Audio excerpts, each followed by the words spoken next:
Bonjour à tous, alors aujourd'hui on se retrouve en hauteur, oui je suis obligée de mettre le zoom, car je veux vous montrer le poster que j'ai reçu de Louis XVI, donc ça y est c'est officiel, j'ai la royauté chez moi. Je suis désolée si ça secoue un peu, je tourne ici à un bras, voire peut-être deux si j'arrive à bien le soutenir. Je zoome un peu pour que vous voyez mieux. Il s'agit d'une reproduction de Louis XVI en tenue de sacre par Antoine-François Calais, un portrait qui date de 1755.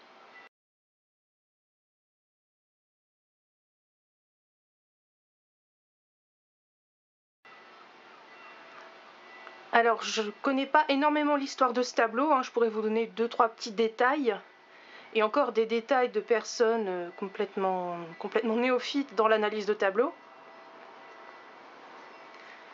Ce que je peux noter, c'est, vous voyez, il y a une abondance de bleu, le bleu qui est la couleur royale. On a les fleurs de lys qui ressortent bien, alors je ne sais pas si vous le voyez bien à la caméra, mais il y a une abondance de fleurs de lys, beaucoup de doré. Le médaillon derrière Louis XVI qui est ici à peu près, alors je ne sais pas si je peux zoomer que ce sera encore bien net. Vous pouvez apercevoir la figure de la justice, donc le roi et la figure de la justice en France.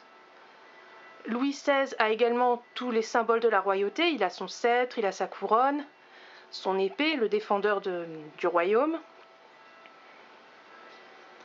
Voilà, il y a l'hermine royale. On remarque une grande colonne derrière lui en marbre, donc on se doute que c'est Versailles. Alors j'ai un doute sur la localisation, je me demande si ce serait peut-être pas le balcon au-dessus de la chapelle royale. J'ai un gros doute, il faudrait que je vérifie. Voilà, le roi est sur une estrade. On remarque les talons rouges. Alors les talons rouges, pour la petite anecdote, à l'époque, les nobles marchaient avec des talons rouges parce que le rouge c'est salissant. Mais de ce fait, les nobles, ils en ont pas grand-chose à faire puisque ils travaillent pas. Donc ils peuvent se permettre d'avoir des talons rouges. Là, on voit toutes les fanfreluches, le détail. Alors on voit son mollet un petit peu ici qui est bien galbé. Alors là je suis peut-être complètement à côté, mais je me demande si c'est pas peut-être encore un reste des standards de beauté à l'époque de la Renaissance. Si vous avez vu des portraits de François Ier, d'Henri VIII, vous remarquez souvent qu'on met en avant leur mollet. On met en avant ça, les mollets, oui. Parce que c'était considéré sexy. Les chevilles pour les femmes, les mollets pour les hommes, le comble de la sexitude. Donc voilà, je l'ai acheté sur eBay. Je l'ai reçu peut-être en un petit mois parce que ça vient de Chine. Et franchement, je suis assez contente de la qualité, c'est super sympa. J'en avais reçu un d'Haussmann 2 peut-être un mois ou deux avant. Je vais vous le montrer d'ailleurs Haussmann 2 parce qu'il est tellement beau. Alors vous excuserez le bordel. Voilà. Haussmann 2 qui est ici, qui est beau, qui est merveilleux. Et vous voyez, c'est la même qualité en fait.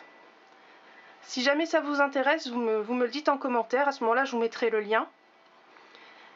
Et je vous pose la question, est-ce qu'une vidéo sur Haussmann 2, ça vous intéresserait? Parce qu'en ce moment, j'ai une passion pour ce gamin, c'est incroyable. Faut dire que plus j'y pense, plus je me rends compte qu'il a beaucoup de parallèles avec Louis XVI. En même temps, je tiens à signaler qu'il a fini exécuté comme Louis XVI. C'est là que je me demande si j'ai pas un souci en fait avec les personnages qui finissent tragiquement. Voilà, donc Haussmann II, sultan de l'Empire ottoman. On repart voir Louis XVI pour que vous puissiez l'admirer un peu plus.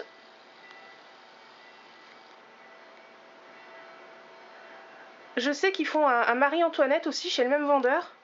Par contre, c'est pas en format toile, c'est un peu plus grand, donc à l'occasion, je vais voir si je me l'achèterai pas. Je suis désolée si la vidéo est un petit peu décousue, c'est un petit bonus comme ça, sans prétention. J'espère que ça vous aura plu.